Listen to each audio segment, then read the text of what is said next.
Hola, soy Liz, a veces Sofía Divinitrix, y hoy estoy en Matanzas, Cuba.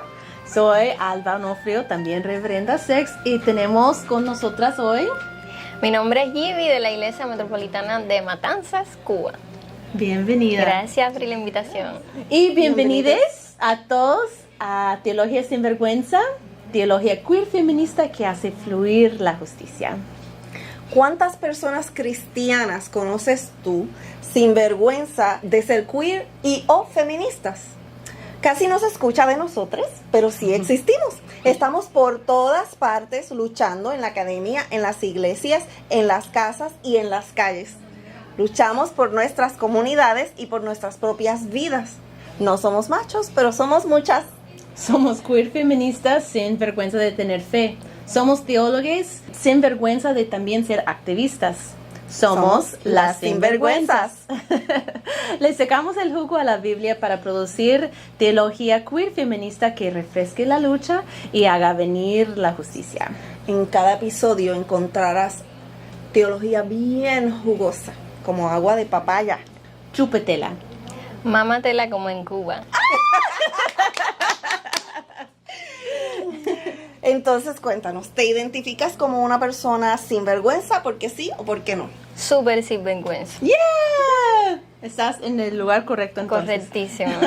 Así que, como mismo soy, así mismo soy en la calle, en el activismo, en nuestra iglesia. Yo pienso que la transparencia que uno pueda llevarle a los demás y vivir esa vida es lo que hace que te respeten y tú respetar a las personas. Así que ser consecuente es ser sin vergüenza. Amén, amén. Pues primero, gracias por recibirnos en la iglesia. Hemos estado pasando unos eventos muy lindos. Un abrazo hermosísimo del parte de la familia aquí en Cuba. Y me gustaría empezar por acá, porque eres una de las pastores de la iglesia.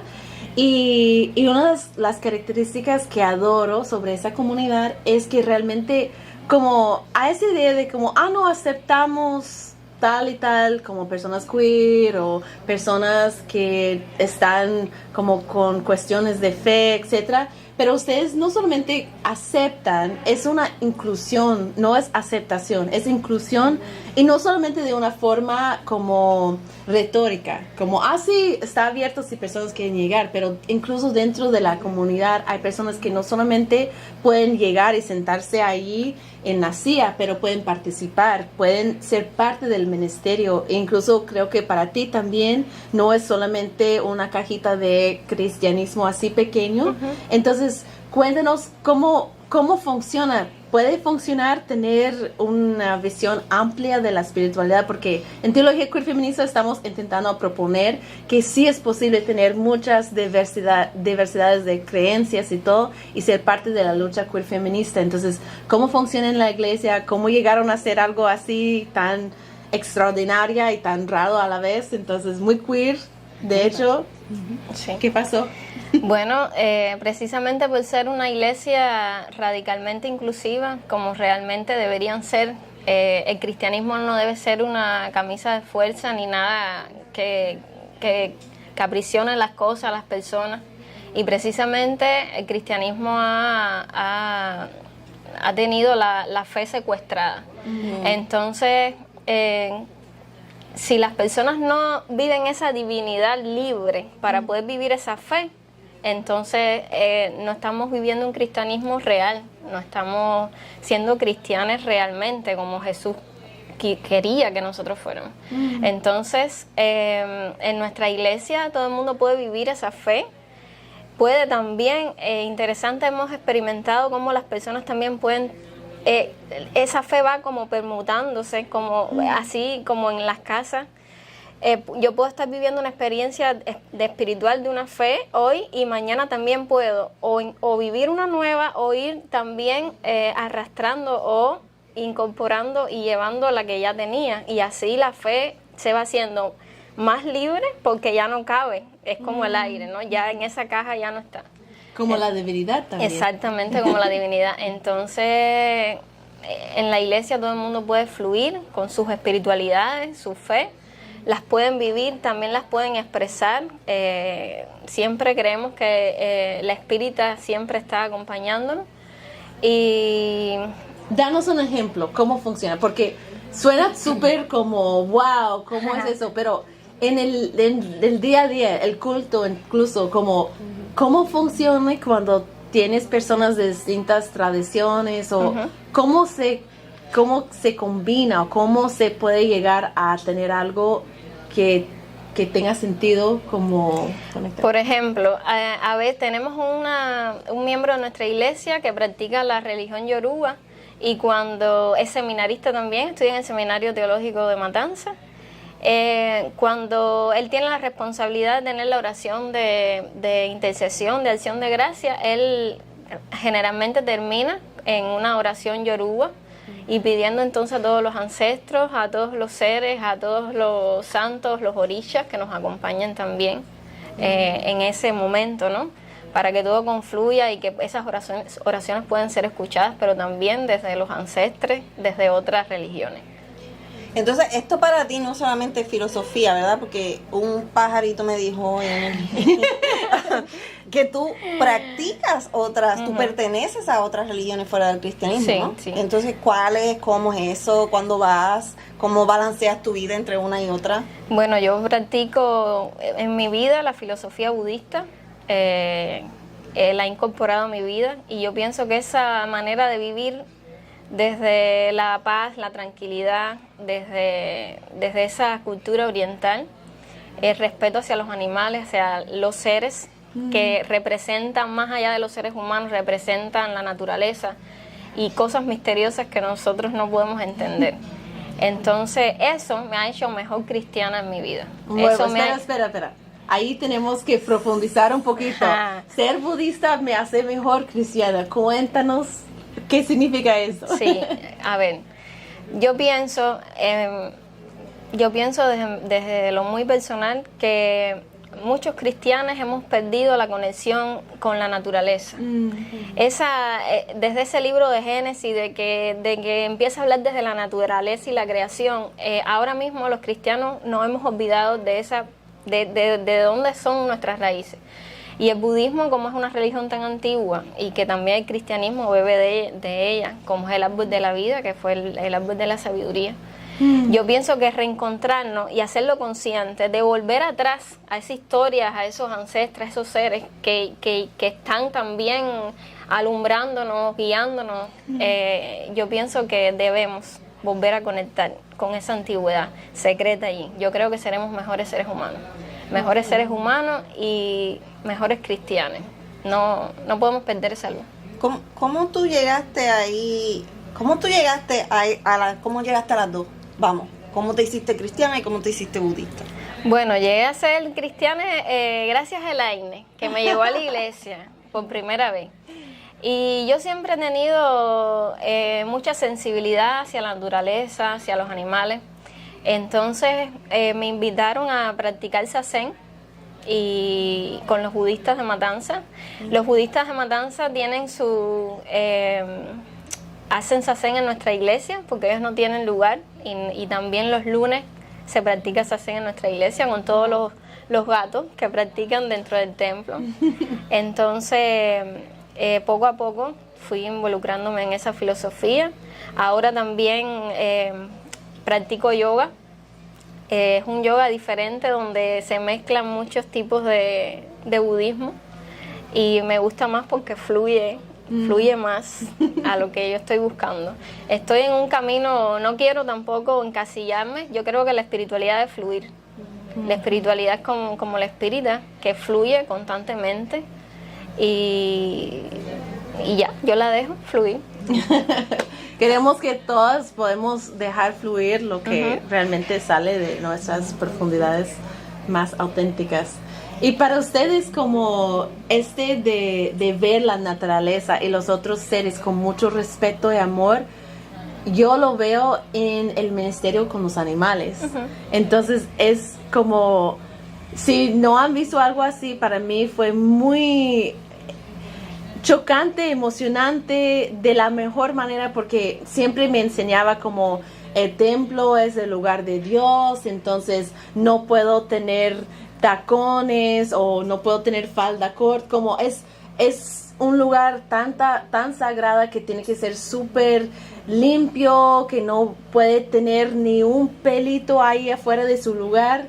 Y es muy interesante porque ya que lo pienso y lo digo en voz alta, soy como, pero que Dios representa esa perfección, que no hay ni espacio para nada que pasa que sea difícil o sucio o lo que sea.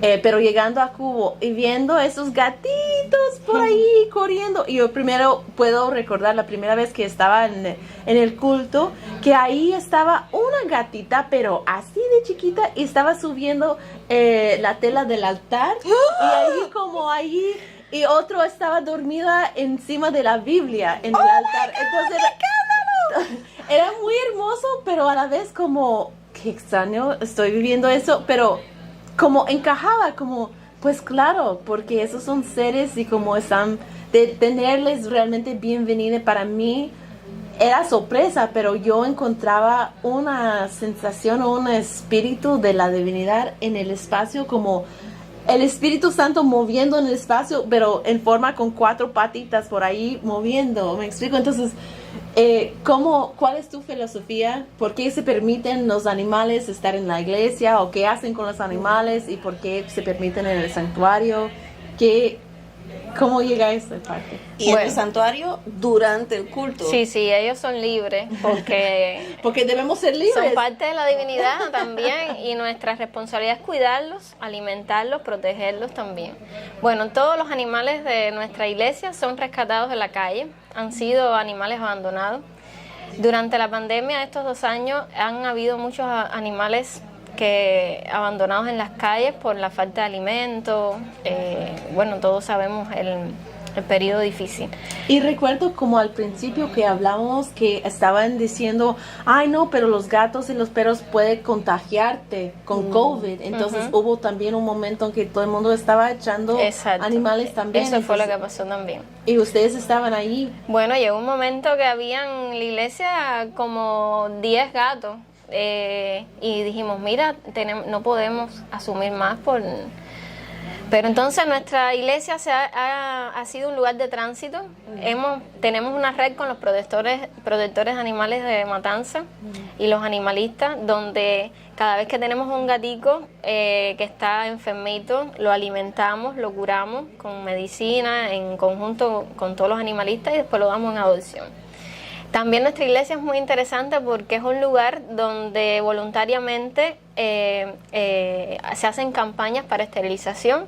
Entonces todo el mundo, a veces los viejitos que se enteran, ay, en la iglesia van a hacer campaña. Entonces, muy interesante porque hay personas que nos paran por la calle y nos dicen, usted es la iglesia de los gatos. Entonces, señora, sea bienvenida cuando quiera llevar su gatico cuando haya campaña y así. Pero interesante es que estábamos redactando nuestros estatutos cuando se funda la iglesia. Estábamos toda la iglesia en una asamblea, y de pronto ya todo el mundo de acuerdo con los estatutos, levantan la mano, y una persona que se para y dice, falta la protección a los animales, nosotros somos responsables de la creación. Wow. Y a partir de ahí todo el mundo dice, estamos de acuerdo, y va a haber un punto que digan que somos responsables de la creación. Y como somos responsables de la creación, los animales son seres sagrados, por tanto son partes de nuestras vidas. Y así fluye todo. Yo quiero primero decir, para preguntarte, porque en la tradición cristiana también el cuidado de la naturaleza está. Yo creo que más bien es una mala interpretación de los textos de Génesis, en que hemos asumido un paradigma, bueno, allá capitalista, de dominio, ¿no? De ese texto bíblico lo han interpretado, según yo, mal interpretado, ¿no? Entonces, según muchos biblistas también. Y entonces ahora, más recientemente, mucha gente está con esto del ecofeminismo y volver a conectarse con la tierra, y a veces ni dan crédito a las tradiciones cristianas antiguas que ya existían. Eso está por un lado. Por el otro lado, la tradición cristiana también tiene y en la historia el cuidado de los animales también y de otros seres vivientes, y el más famoso que ha hecho eso es San Francisco de Asís. Entonces lo que yo te quiero preguntar es cómo tú te conectas o no te conectas, si te relacionas o resuena contigo el ecofeminismo actual o las tradiciones antiguas cristianas sobre el cuidado de la naturaleza, o con San Francisco de Asís o otra persona tal vez que yo no conozco dentro de la historia del cristianismo. Bueno, no sé si se dieron cuenta, en nuestra iglesia hay un santo puesto en el templo, y precisamente San Francisco de Asís. Entonces nosotros todos los 4 de octubre tenemos una liturgia especial de San Francisco de Asís, y las personas van con sus mascotas, los vecinos de la comunidad, a bendecimos las mascotas. Entonces todo el mundo siente que también es un lugar seguro para que esas mascotas sean bendecidas, y las personas vean de que no hay ninguna desconexión entre esa teología antigua que teníamos que rescatar del cristianismo, y esa relación con San Francisco, con toda la divinidad. ¿A alguien se le ha ocurrido darle la comunión a los gatos y perros? Bueno, a mí me pasó una vez que estábamos dando la comunión, todavía no estábamos en ese espacio, donde surge la iglesia fue en la terraza de mi casa en el 2015. Wow. Y mi perrita le gusta mucho los dulces, y entonces estábamos dando la comunión los unos a los otros, y se cae la hostia para el piso a una persona y mi perrita se la come. Entonces, me encanta. Para nosotros no hubo problema, pero bueno, hubo personas en la comunidad que eso es sacramento. Y bueno, pero después yo pienso que con este caminar juntos desde el 2015 para acá ya ha habido un crecimiento también espiritual en cuanto a entender de que todos somos parte. Y otra rápida, porque yo he ido a varios países latinoamericanos y en Puerto Rico también, de donde yo soy, hay como una riña o un antagonismo entre protestantes y católicos, al punto que los protestantes no quieren cuenta con nada que les recuerde el catolicismo, y tú acabas de decir que tienen un santo adentro del templo también. Entonces, aquí en Cuba, ¿cómo la gente se siente sobre eso? Bueno, en nuestra comunidad no ha habido problema con eso, porque es que estamos todo el tiempo rompiendo esas normas. Por eso somos queer. Entonces, si hay un santo, que tampoco lo pusimos nosotras como pastora, ¿no? La comunidad lo pidió, vamos a celebrar el día de San Francisco así. Bueno, entonces vamos a tener ese momento, y las personas van con sus mascotas, así que ustedes no son de discurso nada más, lo practican. no, lo practico.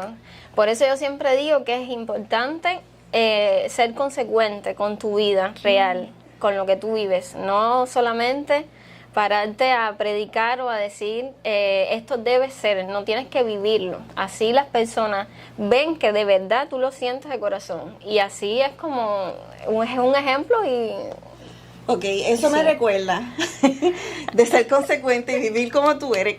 Explícame qué tú quieres decir cuando tú dices yo nací fuera del closet.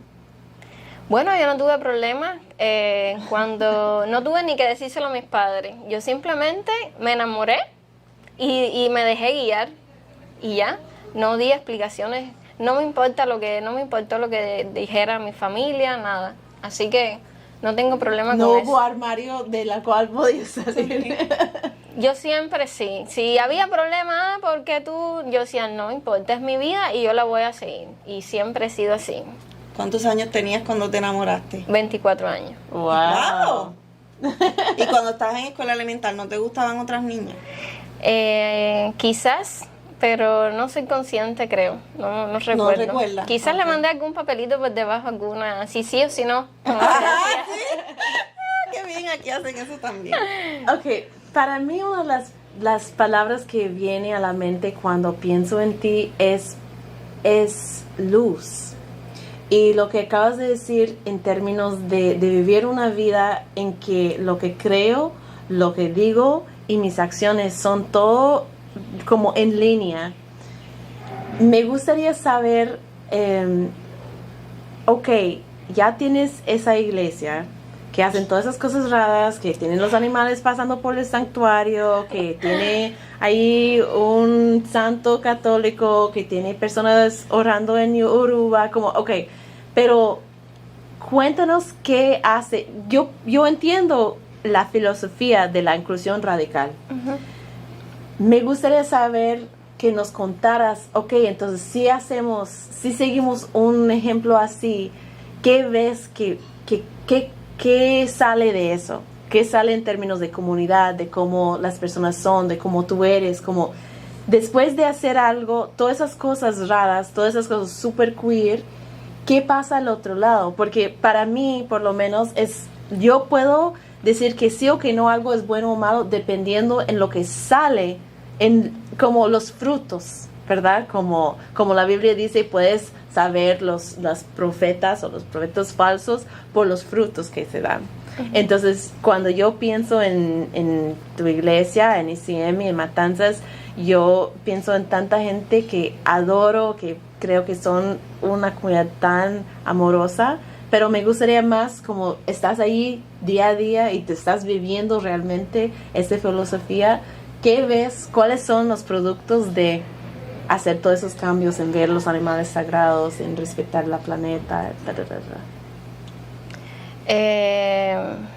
Bueno, los frutos son yo pienso que la comunidad, en la transformación misma de las personas. Yo puedo saber cuando se termina la liturgia si de verdad fue movido los corazones, cuando estamos en ese momento. Y no tanto en ese lugar, sino cuando salen a las calles y empiezan, se paran en los espacios a hablar de la iglesia y de lo importante que ha sido en sus vidas.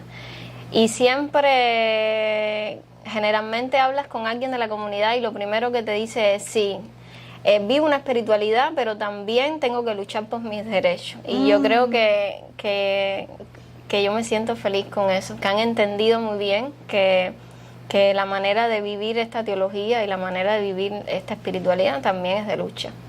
Ok, entonces ahí necesitamos entrar en la parte teológica porque hasta ahora hemos hablado de amar y respetar y como cuidar, pero ya estás hablando de la lucha, que es muchas veces como donde separa la iglesia, porque debemos estar como, podemos curar el mundo, podemos amar el mundo, pero de luchar contra sistemas, eso es toda otra cosa, especialmente si es opresión, etcétera, porque somos puras, que no entramos en esa política o lo que sea. Entonces, cuéntenos un poquito más de eso, porque ¿qué significa?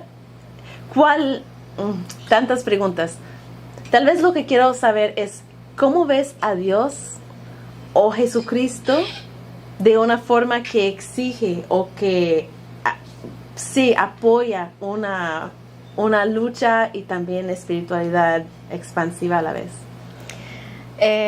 Yo siempre digo de que el Jesús que yo veo no es el Jesús dentro de las cuatro paredes del templo, es el Jesús que está viviendo en esa comunidad.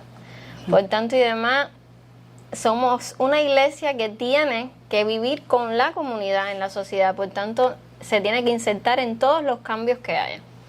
Nosotros podemos tener diálogos, estar en todos los tipos de actividades que nos convoquen, ahí estamos nosotros presentes y acompañando a la comunidad también.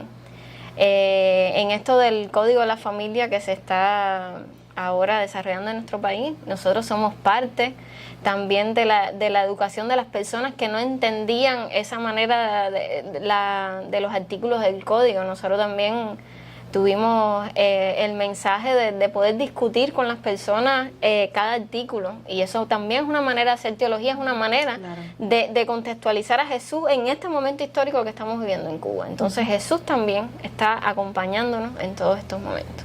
Entonces para mí Dios está fuera de las cuatro paredes. Nosotros siempre decimos que nuestra iglesia, hay un espacio aquí en Matanza, pero nuestra iglesia es como una mochila donde los necesiten, ahí vamos a estar viajando por Cuba entera. Elaine decía, el pueblo de Dios era como arameo errante, y por eso es que nuestro templo está abierto para todos los que estén errantes. Exacto. Es de todos, es de la comunidad. Raquel, que ha sido para mí una de mis guías, ella siempre nos decía, desde el principio, desde el acompañamiento, Ustedes son como las primeras comunidades, caminando, no importa que no tengan espacio, lo más importante es ese momento de acogida, que las personas se sientan seguras, que se sientan queridas. Nuestra comunidad es una comunidad que viene herida, sufrida por mucha violencia, muchos tipos de violencia. Y cuando llegan a nuestra iglesia sienten esa paz y esa luz, que precisamente... Y no es que a lo mejor me ven como un ser de luz, pero yo creo que yo no alumbro si no alumbraran los demás. Yo creo que esa luz es en conjunto. Si faltan ellos, yo creo que yo no puedo alumbrarme. Y yo diría que como eso es como cuando pienso en el proceso de evangelizar, de ir por todo el mundo y decir las buenas nuevas, yo no creo que es, mira, la Biblia dice tal y tal, es eso, como la luz adentro está tan fuerte y tan clara y el canal conectándonos con la divinidad es tan clara y es tan coherente que las otras personas lo ven y dicen, pero ¿qué tienes tú? ¿Cómo haces eso? ¿Cómo lo puedo hacer yo? Muchas personas nos han preguntado que por qué nosotros no salimos a evangelizar, que por qué la iglesia no tiene 200 miembros, como por ejemplo, y nosotros siempre decimos, es que esa no es nuestra tarea. Nosotros evangelizamos con nuestra forma y nuestra experiencia personal y de comunidad, nuestro ejemplo. Y precisamente eso fue una de las cosas que nos dimos a la tarea. Nuestra iglesia siempre ha tenido una luz y yo pienso, para mí es una profeta de que siempre ella está mirando más allá de lo cercano. Cuando la pandemia nos reunimos y dijimos, tenemos que hacer algo por las personas vulnerables. Nada en Matanza estaba sucediendo. Y nos dimos la tarea voluntariamente de darle comida a esos ancianos que eran las personas más vulnerables en ese momento, familias con alguna persona enferma. Y la gente nos paraba en las calles y nos decía, eso que ustedes están haciendo no lo está haciendo nadie. Qué bueno, qué bueno. Yo no voy a tu iglesia, pero si fuera a alguna iglesia algún día, fuera a esa tuya. Wow. Entonces eso es una manera también linda que la gente te pare por la calle, que no tienen que ser cristianos, pero que bueno... qué lindo eso que hacen, ¿no? Y entonces me gustaría saber cómo te conozco como una persona muy alegre y una persona con mucha paz y una persona muy, muy, muy positiva, incluso en los peores de días. Entonces, yo creo que muchas personas pasamos por momentos muy difíciles y yo sé para ustedes de ser una iglesia tan queer dentro de Cuba o en cualquier parte del mundo realmente, hay momentos y días súper difíciles y como pastora además, especialmente como hemos hablado, como cuando uno realmente quiere que la gente esté bien y que está pendiente de otras personas, a veces llegan esos momentos muy difíciles. ¿Cuáles estrategias usas tú o cuáles son tus prácticas que ayudan a salir de esos momentos, esos tiempos, pensando en COVID, todo eso que a veces nosotros sentimos abrumadas, como no puedo y yo te veo con mucha paz y yo creo que tal vez parte del budismo también ayuda en eso. Entonces, ¿cuáles sugerencias o cuáles ideas, pues estrategias, tips nos puede compartir? ¿Qué haces cuando estás en este punto en que es pesado realmente el pastoral y todo eso? Lo primero que hago es ir a donde está el Aine. Suelto todas las cargas, yo sé que se las suelto a ella también a veces me las suelta a mí. Inmediatamente me voy para mi casa, apago el celular, me quedo en silencio o estoy trancada literalmente en mi espacio, oyendo a mi cuerpo que está cansado, que necesita dormir, descansar. Y hago zazen, pongo un incienso y en silencio voy escuchando que mi cuerpo va curándose poco a poco. Yo creo que esa ha sido una herramienta que me ha ayudado muchísimo.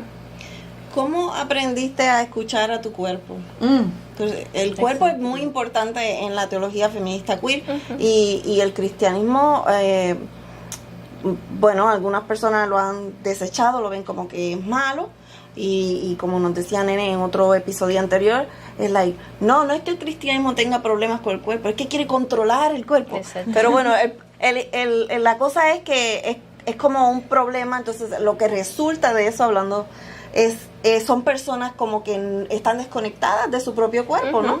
Y entonces ¿tú alguna vez te sentiste desconectada de tu cuerpo o reconectaste con él en algún momento? ¿Y cómo aprendiste a escucharle?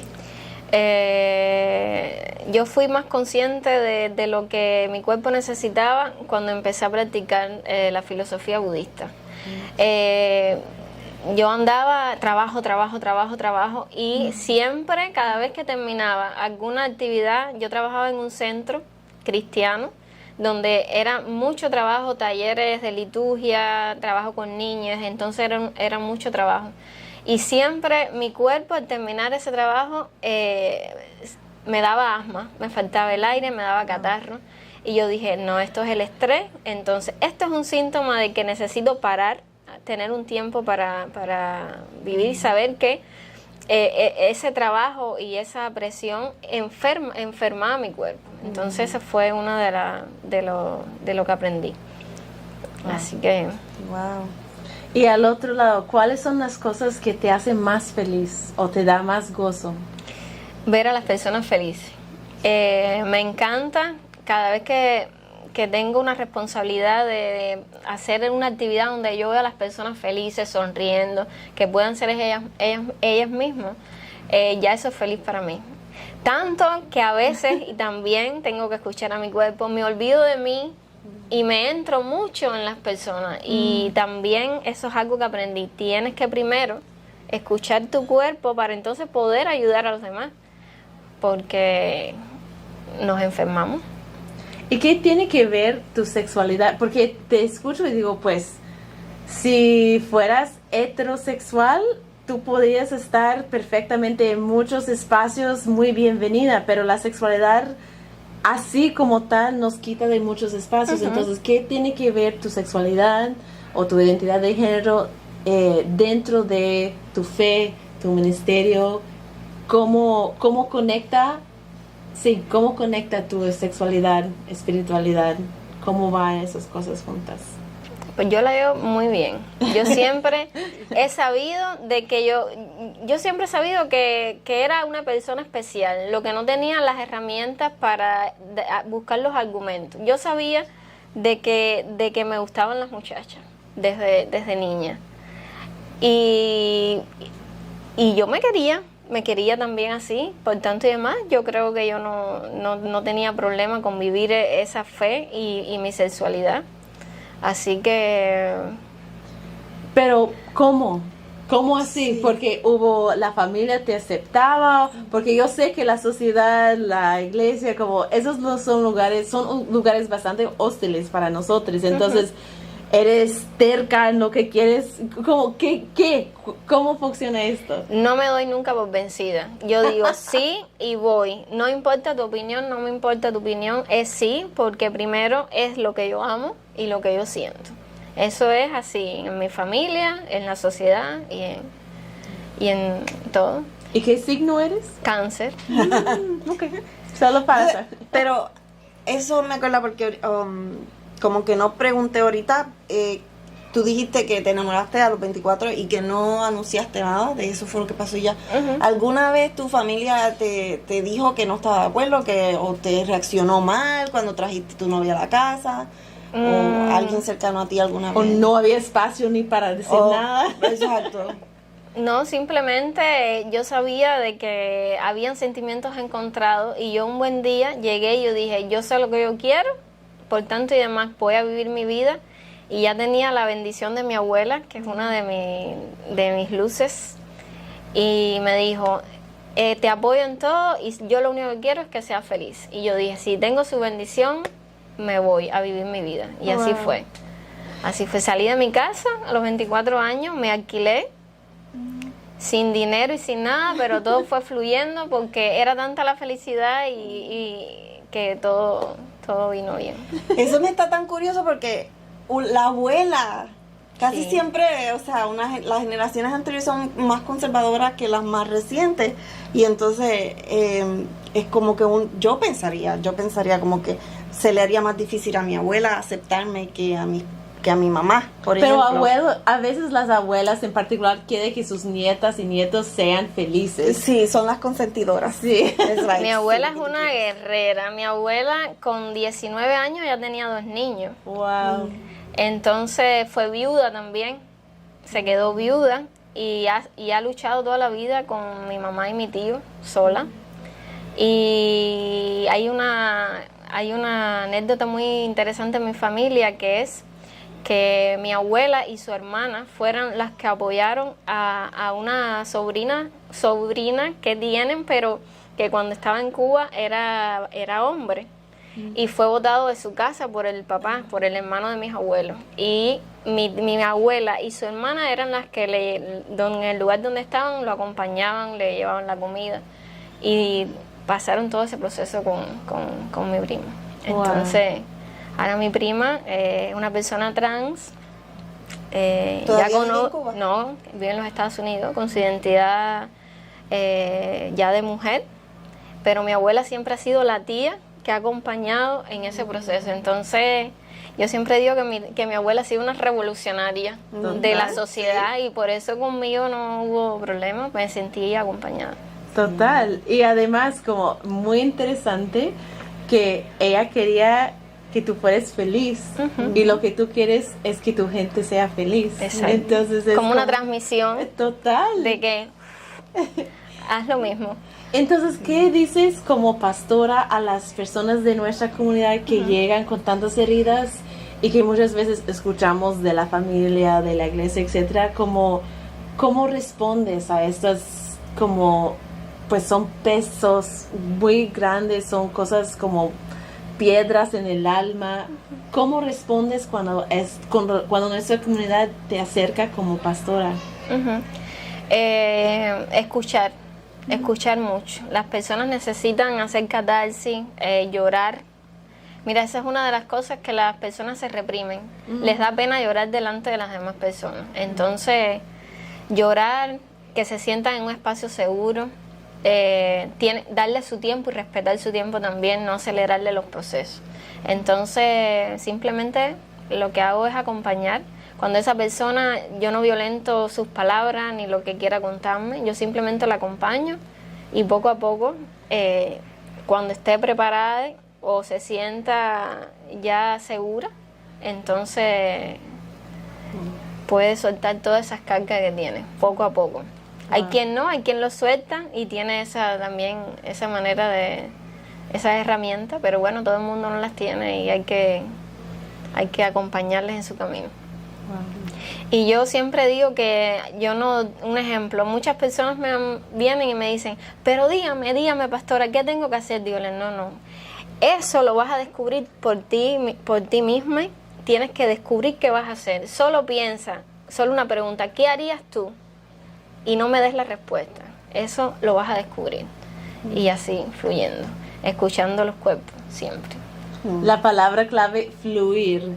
Que hace fluir la justicia, Me encanta. pero eso es sí, como interesante porque me hace, ya voy a orar con eso, creo que en esos días mucho más, pero me da la sensación como casi siempre me siento contracorriente, como activista, que estoy ahí contra la pared y es tan desgastador. Sí. Entonces, pensando en la creadora y en la creación y parte de la creación, de ir fluyendo con la divinidad, con mi propia sabiduría que Dios me da por dentro, no por afuera, como es una orientación que incluso puedo sentir ahora en mi propio cuerpo, como que me hace como relajarme un poquito más y no tener que estar siempre tensa y contracorriente.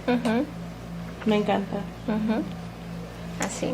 Bueno, pues casi ya se nos acaba el tiempo y en cierta manera ya empezamos a contestar la última pregunta cuando estábamos hablando de tu abuelita, Sí.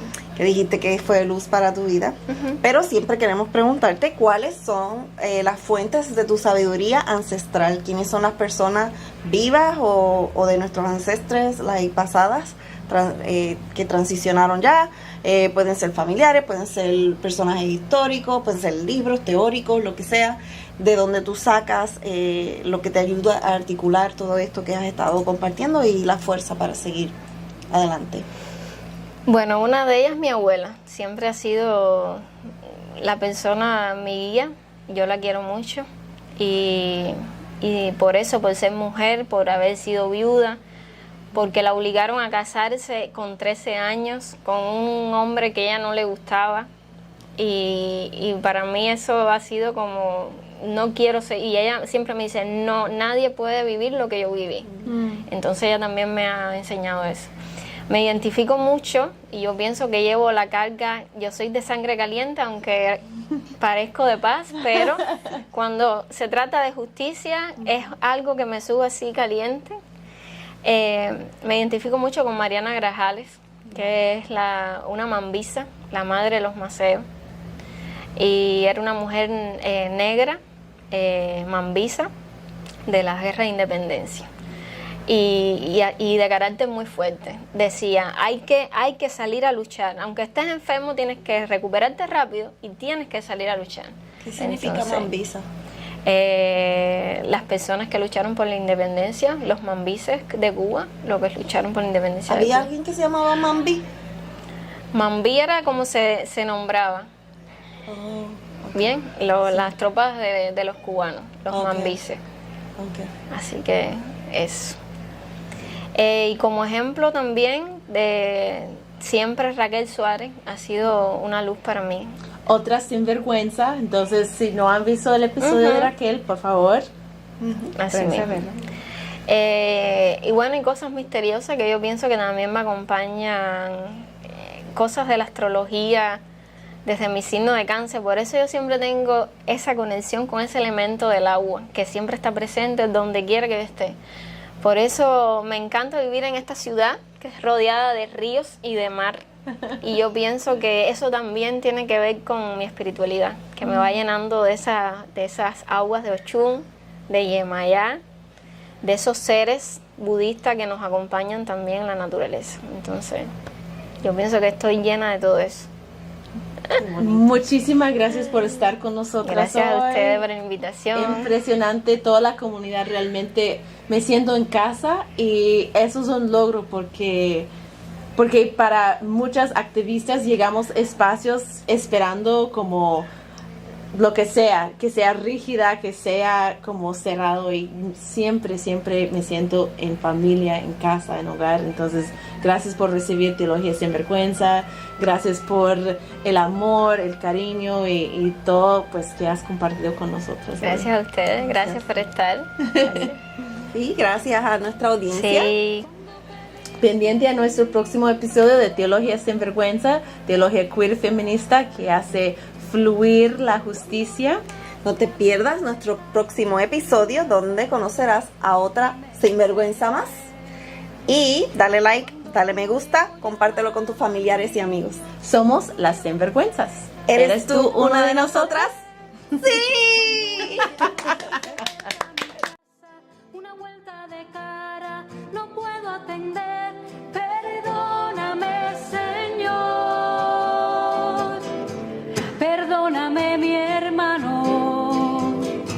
Cuando me voy de culto y solo el domingo soy cristiano. Flor ni mariposa, ni viento ni árbol, no te doy la sombra